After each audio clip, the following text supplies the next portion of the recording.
स्वराज्य टीव्ही, पर्याय आमचा, निवाडा तुमचा।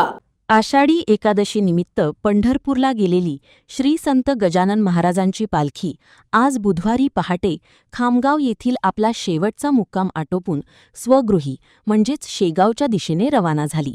पालखी मार्गावर राज्याचे कामगार मंत्री ॲडव्होकेट आकाश फुंडकर यांनी पालखीवर व वारकऱ्यांवर पुष्पवृष्टी करत दर्शन घेतले आणि अत्यंत उत्साहात स्वागत केले। दरवर्षीप्रमाणे यंदाही पंढरपूरहून श्री गजानन महाराजांची पालखी शेगावकडे परतत असताना या सोहळ्याला विशाल स्वरूप प्राप्त झाले आहे। महाराजांना शेगावी पोहोचवण्यासाठी आणि निरोप देण्यासाठी लाखो भाविकांचा जनसमुदाय सोबत चालत आहे। दरवर्षी हा भक्ती सोहळा अधिकच भव्य होत चालला आहे। या प्रसंगी भावना व्यक्त करताना कामगार मंत्री ॲडव्होकेट आकाश फुंडकर म्हणाले की शेगाव निवासी महाराजांच्या कृपेने संपूर्ण शेतकरी बांधवांच्या आयुष्यात सुख, समृद्धी आणि शांतता लाभो।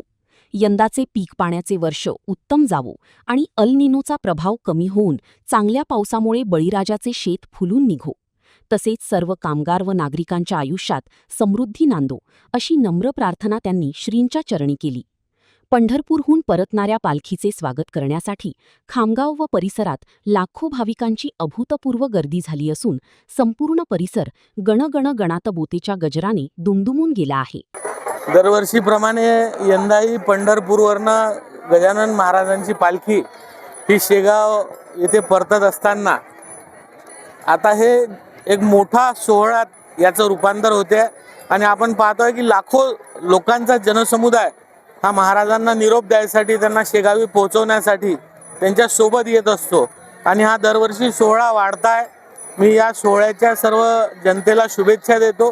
संत गजानन महाराजांच्या चरणी एवढीच प्रार्थना करतो की आज आपण शेगाव निवासी परतत आहात। आता संपूर्ण शेतकऱ्यांच्या जीवनात सुख, समृद्धी, शांती लाभो। यंदाचं पीक पाण्याचं वर्ष चांगलं जाऊ देव आणि अल निनोचा प्रभाव कमी होऊन सर्व शेतकऱ्यांना चांगल्या पावसामुळे चांगलं पीक होऊ देव। सर्व समस्त कामगार, सर्व नागरिक यांच्या आयुष्यात सुख समृद्धी नांदो हीच त्यांच्या चरणी प्रार्थना करतो। बुलढाणा जिल्ह्यातील महत्त्वाच्या घटना आणि घडामोडी पाहण्यासाठी तुम्ही निर्भीड स्वराज्य या चॅनलला अद्यापही सबस्क्राईब केलं नसेल तर आत्ताच जाऊन सबस्क्राईब करा आणि बेल आयकॉन दाबायला विसरू नका आणि फेसबुक पेजला शेअर आणि लाईक करा। पाहत रहा निर्भीड स्वराज्य।